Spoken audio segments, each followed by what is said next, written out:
Welcome to America's Commercial Real Estate Show, your source for market intel, forecast, and strategies. Hello, I'm Michael Bull. Thank you for being with us.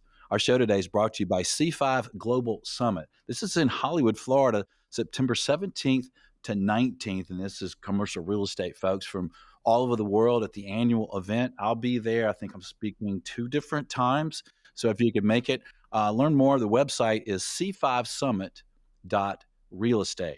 Well, let's get into the show. This is going to be one of my favorite topics right now because it's the most interesting sector because of what's going on, and that's the office sector.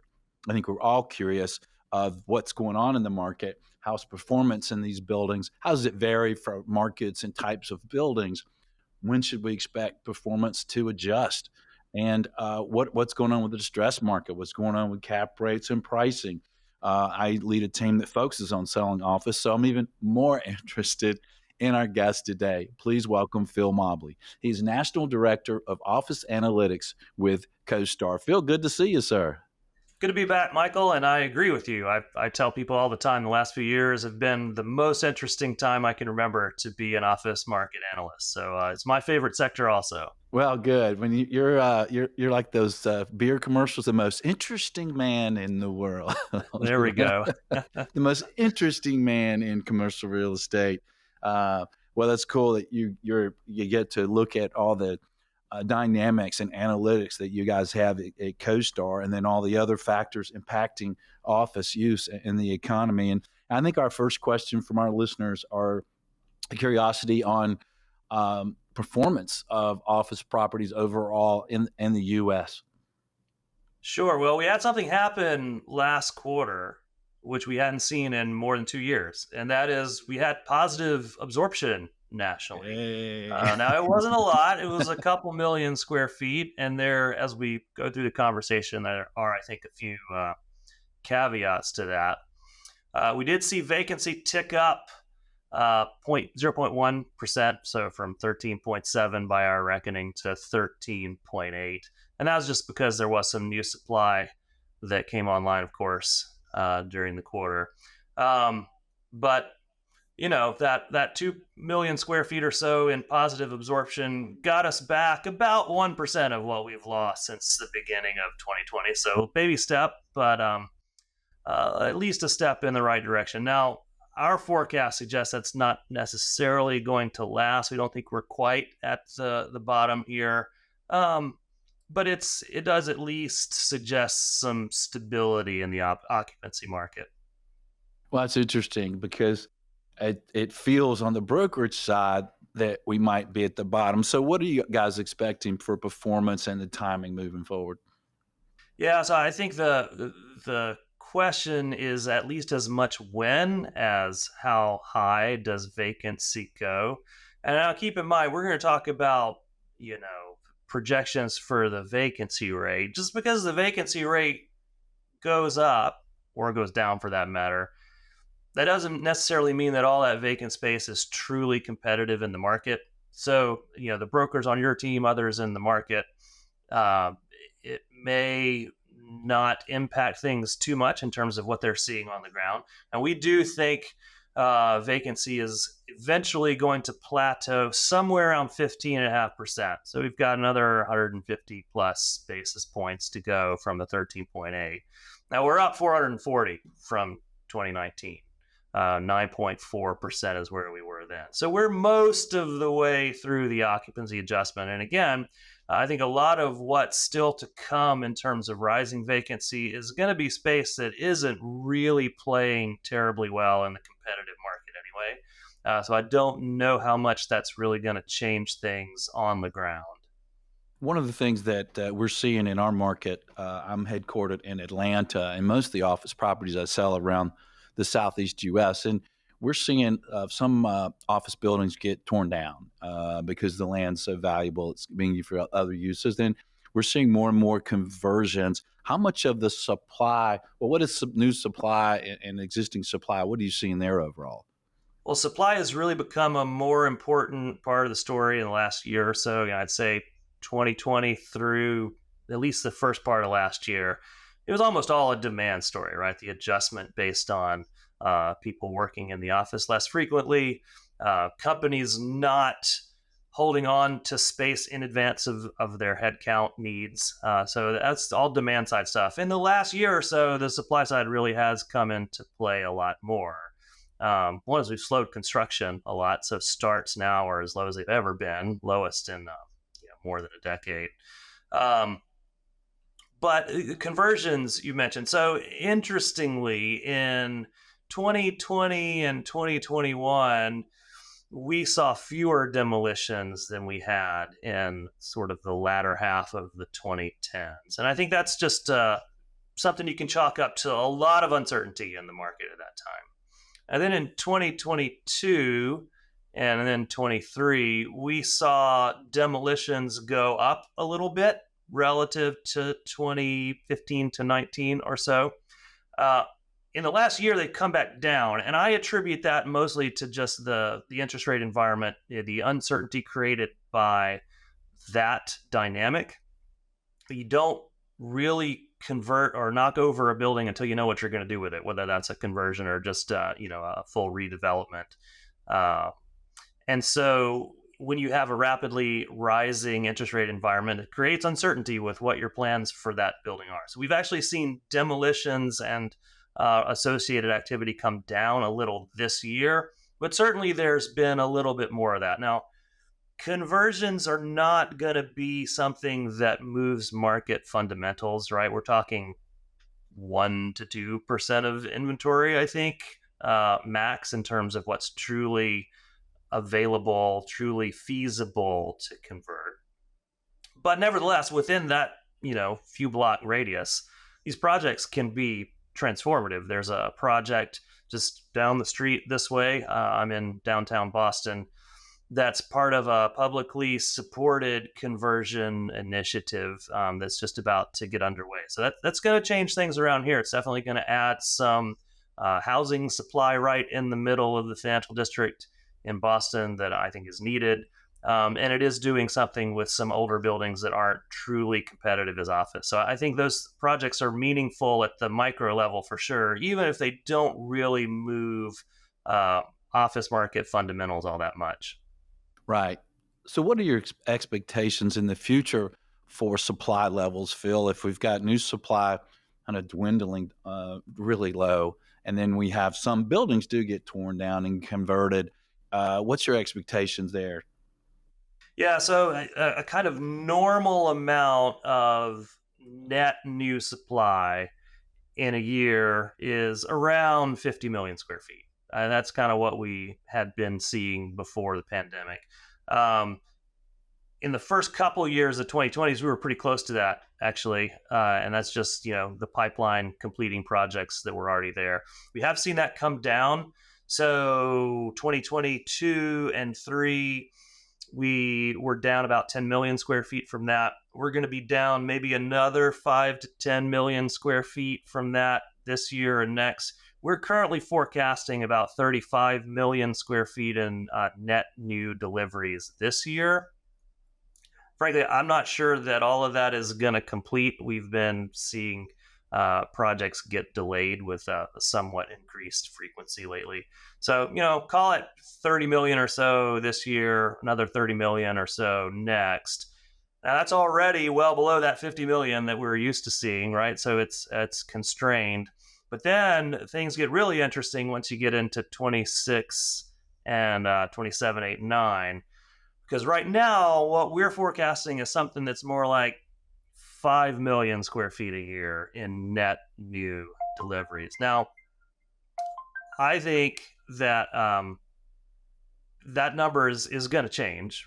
One thing that's going to happen is, I think, as the financing environment calms down, we will see more demolition and conversion activity. So that could bring the net new deliveries down. On the other hand, I think we will see the restart of some construction activity, particularly for projects like mixed use, certainly medical office, owner-occupied campuses. I think all of that will probably bring some upward pressure on what gets built. So I don't think that 5 million square feet a year in 26, 7, 8, 9 is really going to happen, but it does illustrate that we're looking at a pretty prolonged whatever the opposite of a wave is, of construction activity. There's not going to be a lot of new speculative supply coming onto the market in the next few years. So, what do you think the timing is, Phil, possibly for performance to improve in a lot of these, well, in the office market overall around the country, if with new supply kind of coming down? I guess some we're seeing some companies kind of get people more back to the office. And then, of course, you have the overall population and job growth. So how long is this downturn, if you will? Well, so I think there's a few ways to answer that, right? If you're talking about when does the vacancy rate come down, when does absorption start to really recover, when do we eat into this 200 million square feet of occupancy losses that we've seen over the last few years, I don't think that happens soon. Our forecast shows vacancy getting to 15.5% or so sometime around the end of next year. But then it just sort of sticks around, right? We don't have a lot of new supply coming online. I want to talk more about the demand side of the equation again in a minute, but we're looking probably at a pretty subdued rate of employment growth, at least in the knowledge work sectors over the next few years. So there's not really a lot of tailwinds behind the traditional drivers of office demand that we can see on the horizon. So we think vacancy is just going to kind of stick around that 15 to 15.5% level. Now, what I said a few minutes ago, I think is really important because that doesn't mean all that supply is really relevant and competitive to today's occupiers. So I do think by the time we get into 26, we can start seeing rent growth pick back up. We can start seeing more activity among larger tenants, which has really slowed down in the last few months. So I think the market itself will function more normally, so to speak, even if the numbers show that vacancy is maybe structurally higher than we're used to it being. So then we might see a stronger market emerge in 2027. That what I'm hearing? So much of it depends on um, what the big movers and shakers really do. So I mentioned some caveats to that positive absorption that we saw last quarter. I think those same caveats we could see happen this quarter and maybe the next as well before things shake loose a little bit when, as hoped, interest rates do start coming down. But one of the reasons that we saw absorption stay positive, it's not that there was this big surge in demand. We saw 7 million square feet of absorption in new construction in Q2. And that's actually the least we've seen in new construction since 2014. Hmm. So we didn't see this big surge in net new demand for space. What we saw was a lot fewer move outs, a lot fewer big tenants, especially choosing to leave their space. And so in buildings 10 years old and older, for the last 5 years, we've been seeing loss occupancy to the tune of 20 to 25 million square feet every quarter in those buildings. Well, last quarter, we only lost 5 million square feet in buildings 10 years and older. And that's actually less than we lost even back in 2019. So what's happened is that larger occupiers have really slowed down. They're looking at slower rates of hiring. They're kind of waiting for interest rates to come down, which is kind of the signal for their business activity to resume growth. And I think an important part of this, I mentioned supply earlier. A key part of this is that there's one, less new supply coming online to begin with, and two, less of that new supply that's in the pipeline is really ideally situated within the market. So I think we're seeing occupiers say, well, wait a minute, I'm not going to go through the pain, the expense, the hassle of moving when I can't move to exactly the right building that's in exactly the right spot. I'd rather just renew in place and wait things out. So then to your point, Michael, let's say we get to 26, 27, or let's say that, next year construction activity starts picking up. So we're looking at more new deliveries coming online in 27, 28. I think that's what some of these big occupiers are thinking is I'd rather just sit still for now, and then make my move when there's the exact right spot, the exact right building in that spot available for me to move to. Yeah. Well, that makes sense. And of course, there's differences geographically in property types, and we sell government leased office buildings, and they're doing very well, and we sell medical buildings, and that market's really strong. But if we just concentrate on kind of regular office, Phil, where do you see some bright spots in some of the markets? Yeah, well, so it's interesting that you make that point because it was medical and it was owner occupancy that really drove absorption positive last quarter. Sort of your traditional multi-tenanted major market office building, the absorption was still negative last quarter, although just a little bit negative, not hugely so.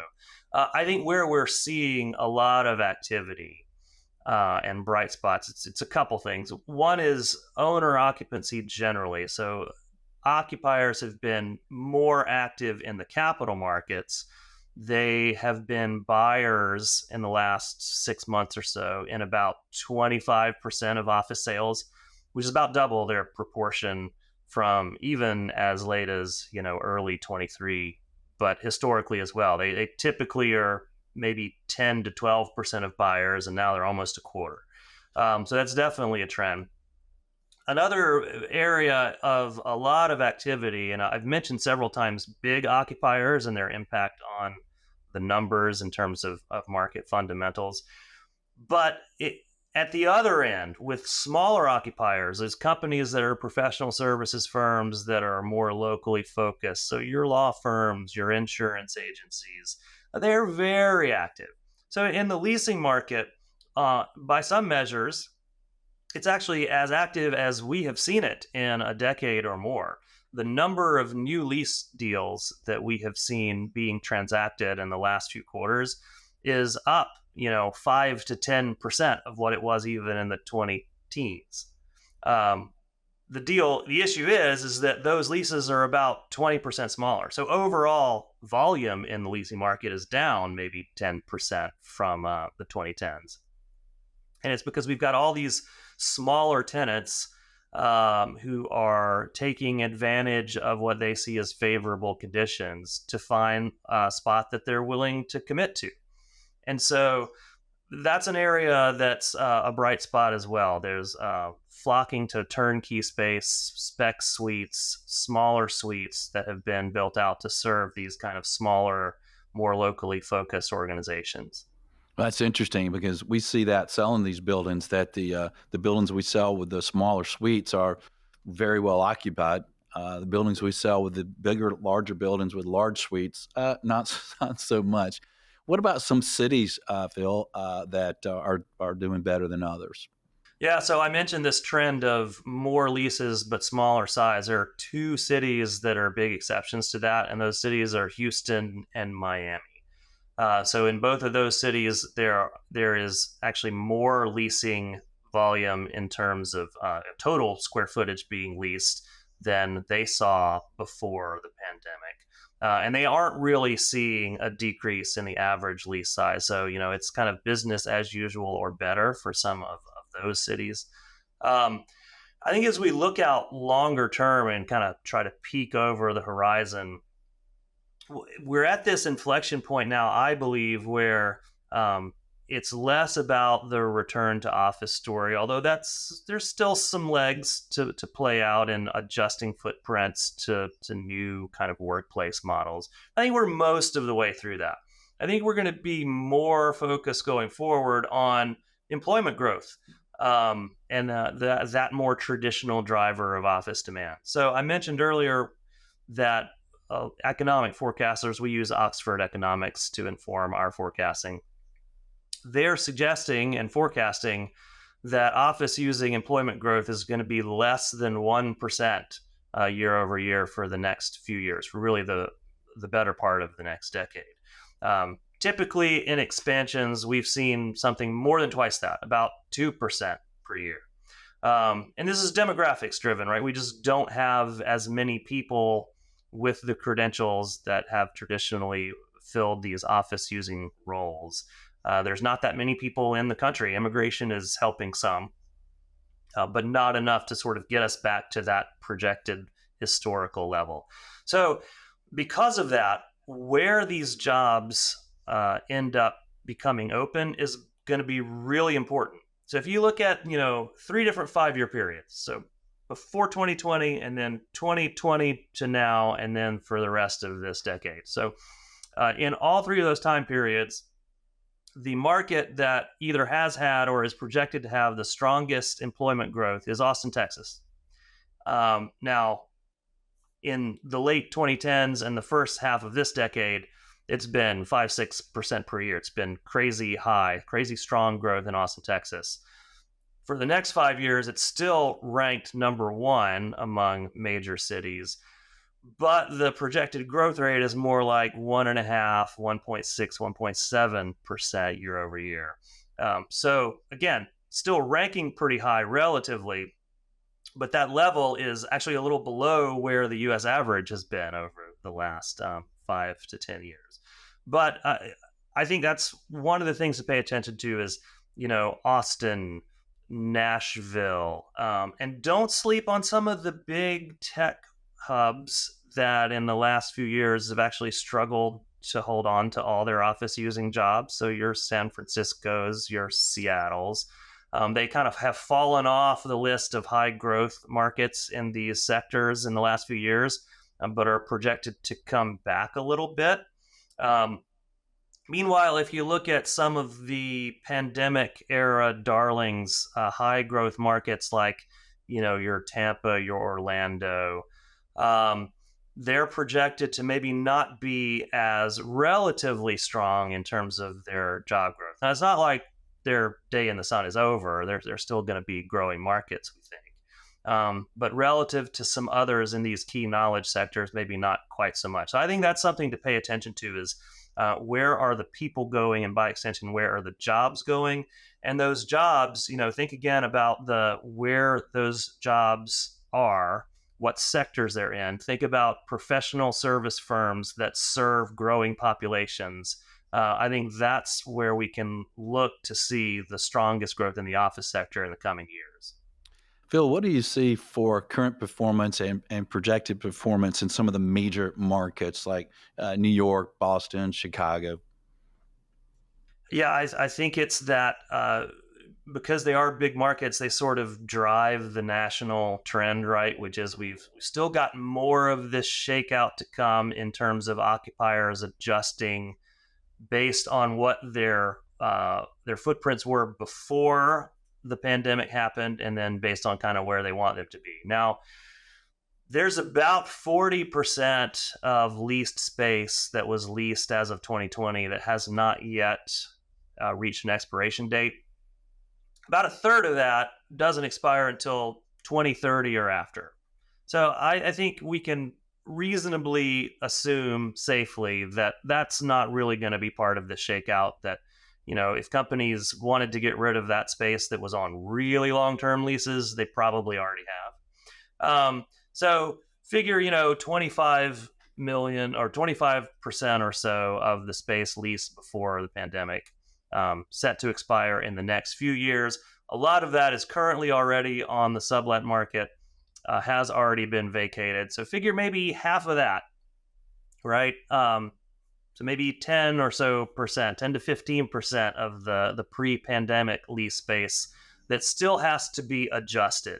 Now, I don't think those downward adjustments are going to be quite as big as what we've seen in the last few years. But I do think there are still some to come. I think most of that impact is going to be felt in places like New York and Chicago and Los Angeles. And Los Angeles is an interesting case because they have had really slow job growth as well. They have an additional dynamic with the entertainment industry there, kind of finding its footing still. So I think we're looking at, again, we're most of the way through this adjustment, but it is still happening. It will continue to hit harder in these big cities. But again, it's that story of vacancy reaching a plateau, but not all of the space being truly competitive. So, in terms of how the market actually functions, think about a place like Dallas that's just had structurally higher vacancy for a while, but that hasn't prevented the market from functioning. And I think some more of the major markets are going to start behaving that way. Phil, let's talk about valuations. We're seeing some of these office buildings sell for 25 and 30% of what they sold for in the past, and including buildings, some of the buildings with larger vacancy that we're selling.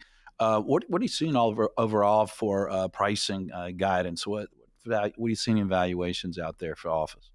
Yeah, so I think the most important thing to keep in mind here, and you've already alluded to it, Michael, is there's no such thing as the average office building, right? You've got uh, owners or occupiers, excuse me, who are coming in and buying buildings. And so the value proposition of an office building is very different when you know you're going to occupy part or all of the space.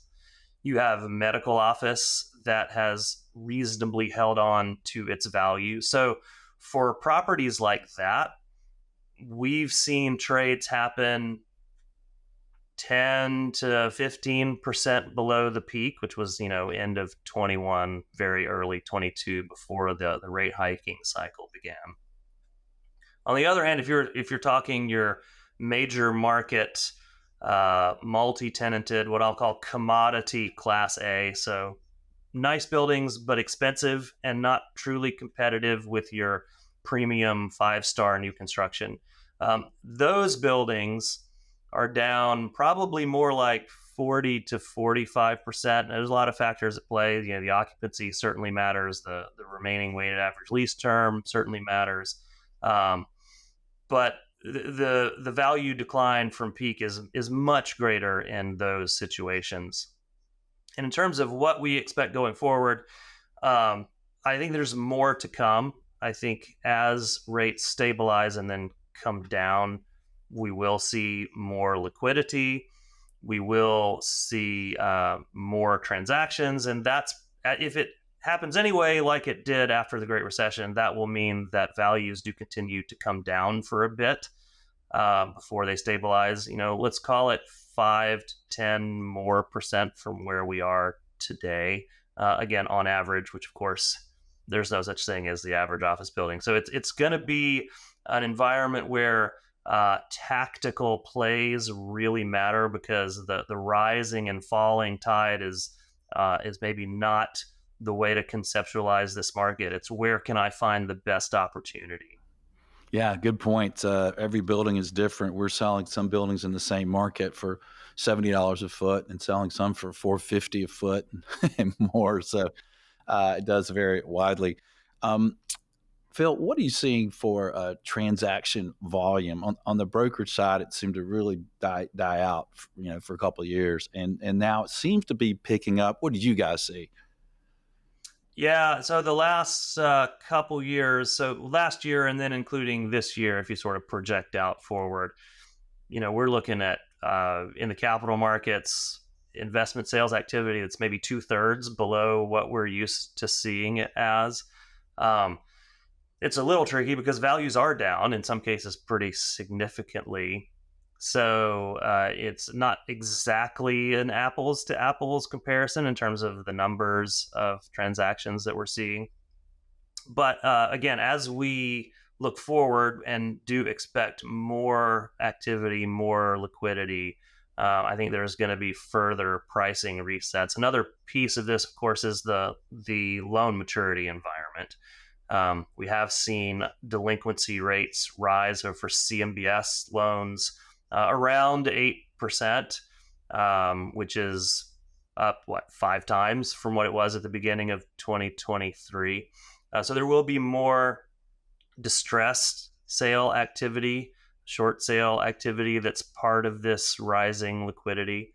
There will be, maybe the reentry into the market of groups like private equity investors that they haven't really jumped back in a big way yet, but it feels like the kind of environment where they could be looking for those tactical opportunities to make outsized returns. So I do expect that volume is going to start increasing again, probably mostly next year.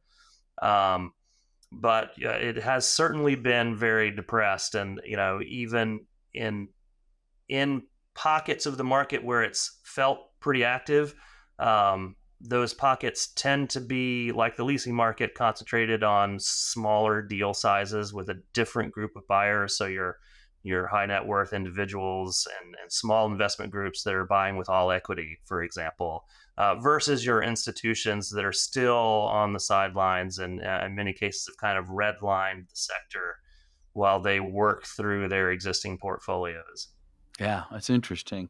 Well, Phil, what do you expect for the fourth quarter? I mean, it seems like we typically see a surge in activity in the fourth quarter for end of year reasons, and then it seems like we're seeing a little more comfort level with lenders and buyers on their underwriting now that they feel comfortable that rates aren't rising higher. And then we've seen the 10-year come down a little bit and reduce mortgage rates. That seemed to give some buyers more confidence. And then if the Fed does lower the Fed's rate here this month, what would you expect that would do to transaction volume? I think it's all about expectations, right? So if we Mhm. see rate cuts come either more slowly or more quickly than expected, I think either of those could sort of lock things up for another 90 days as the bid ask spread shifts around a little bit. But as long as things proceed as expected, and I'll say maybe a quarter point this month, a quarter point in November, then I think we'll start to see deal activity pick up a little. It's still a difficult environment because if you're an owner holding on to an existing building, I still think even with easier financial conditions, the operating conditions are such that you're not really incentivized to sell.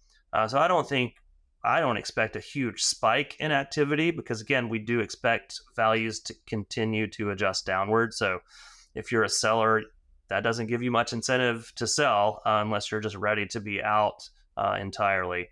So it's going to be slower going.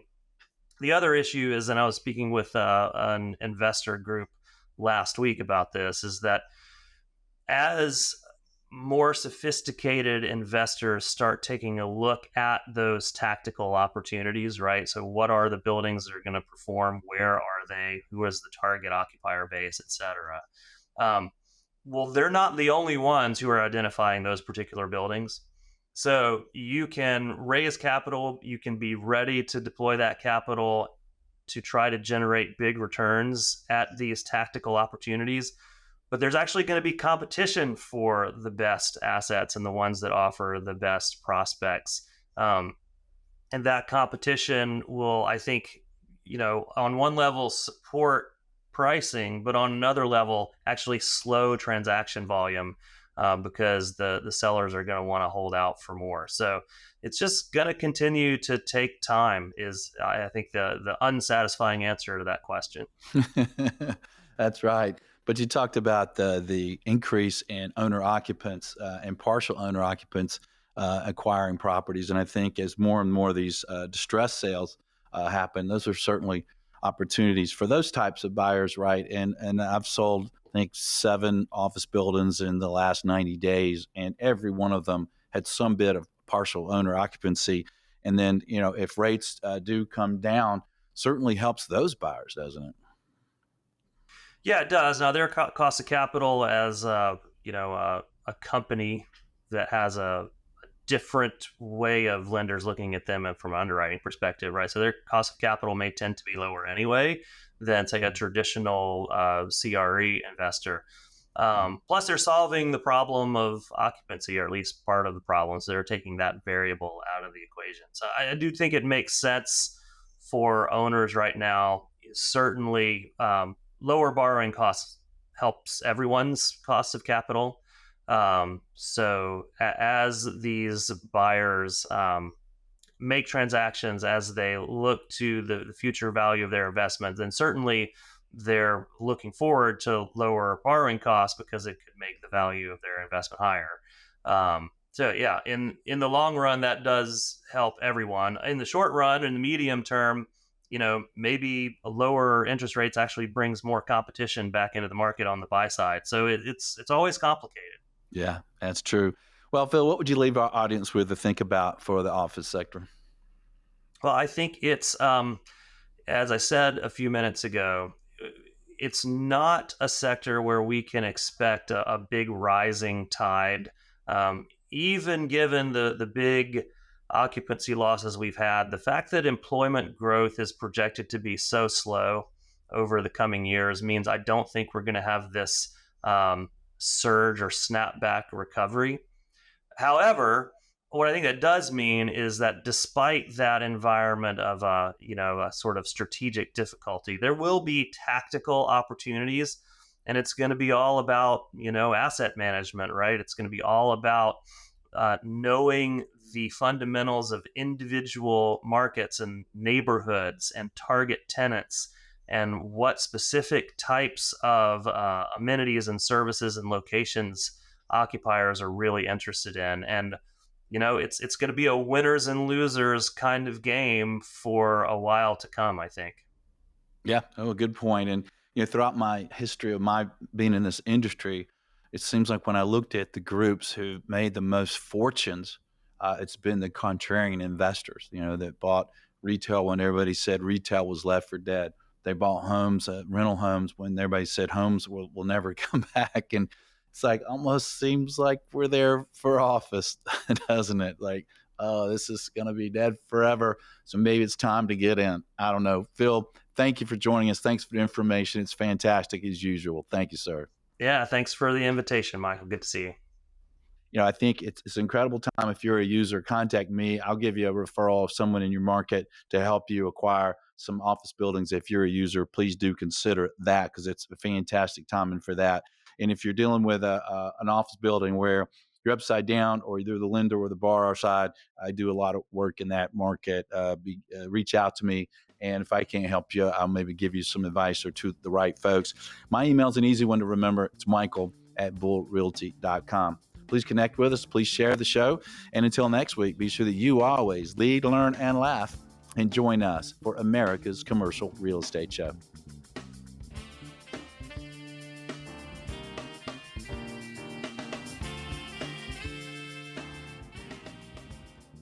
America's Commercial Real Estate Show is brought to you by CCIM C5 Summit. We'll be at the Hard Rock Hotel in Hollywood, Florida, September 17th to 19th. Visit c5summit.realestate. By ShareFile. Designed with real estate and other highly regulated industries in mind, ShareFile offers secure digital solution to simplify workflow and improve collaboration. Visit sharefile.com. By CREI Summit. This will be in Atlanta, Georgia, September 11th to the 13th, right here in Atlanta, Georgia, where we're headquartered. Visit cresummit.com. By Bull Realty, commercial real estate sales, leasing, and advisory services. Visit bullrealty.com or reach out to me directly. My email is michael@bullrealty.com. By Commercial Agent Success Strategies, 21 cloud-accessed agent training videos. Learn more at commercialagentsuccess.com. You're invited to subscribe to the show wherever you listen or watch the show. You're also invited to subscribe to a weekly email announcing the show topic and guests at creshow.com. Thank you for watching, listening, and sharing America's Commercial Real Estate Show.